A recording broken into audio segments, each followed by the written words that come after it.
toddobaad gudihiisa markii labaad ayaa Muqdisho dab ka kacay goobo ganacsi hanti taalay ayaa ku basbeelay dabka maanta ka kacay goobaha ganacsi ee ka soo horjeedka wasaaradda arrimaha dibadda oo u dhow isgoyska Banaadir ee Muqdisho ayaa ka dhashay sida dadku malaynayaan koronto balse ma cadda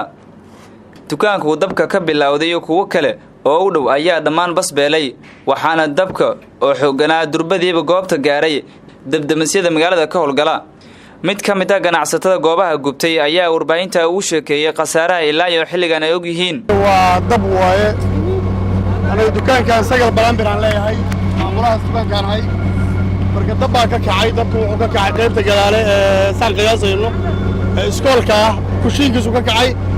marka guud ahaan wuu qabsaday dhismihii oo dhan waa baaba'shay haddee wixii ilaahay qadaran baa dhacaya waxba kama badbaadin waxaas arkaysaan waaye hool dukaamadii oo dhan dukaankayga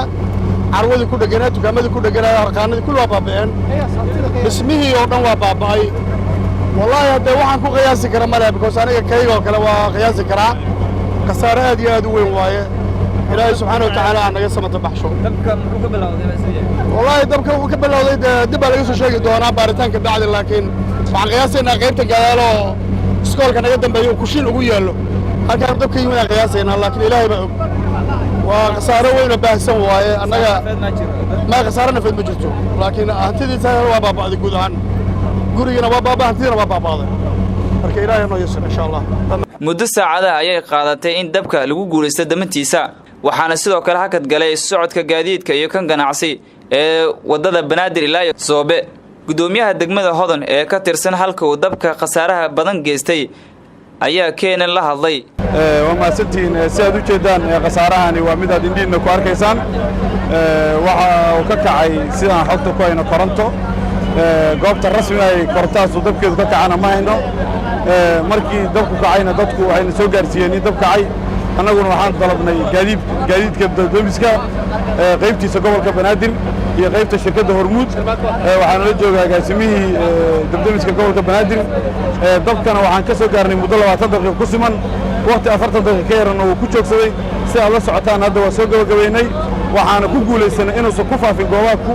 degan sida hoteelada Badar iyo Ramaada iyo iskuulka Elays oo kale ilaa ma qaab qaaraha gubtay marka dabka masaariisha rasmiga ilaa 6 qol hadda u jeednaa inta gubatay oo laba la isla leeyahay labada kalena kuwa kalena ay kala gaagaar yihiin wax khasaare nafeed oo halkaas ka dhacayna ma jiraan marka waxaan rajaynaynaa in aysan soo laaban marar badan dadka ka wacyi gelin in dabka la iska ilaaliyo waxaan rajaynaynaa dadku inay iyaguna ka foojignaadaan waxyaabaha dabka ka kici kara mar kasta maamulka gobolka Banaadirna wuxuu u leeyahay mar kasta oo dadka reer gobolka Banaadir ay dhibaato noocan qabsato inay ka soo gaaraan si dhaqso ah waxa leeyahay dabkii maamulka gobolka ka soo daahay masaariis waa batay dabiskiin xaaladda ma dhicin 20 daqiiqo in ka yar aan ku soo gaarnay adduunkana way ka jirtaa oo inta iska yar meel la soo mari karaa ma jirto 20 daqiiqo in ka yar ku soo gaaray gaadiidka dadamisku dabkiina sidaas ayaa loo baqtijay sidoo kale waxa qayb weyn qaatay shirkadda Hormuud oo iyada laftirkeedu gaadiidka dadamiska qayb ka ahayd oo ugu mahadcelinayna si mar walba nooga qayb qaadato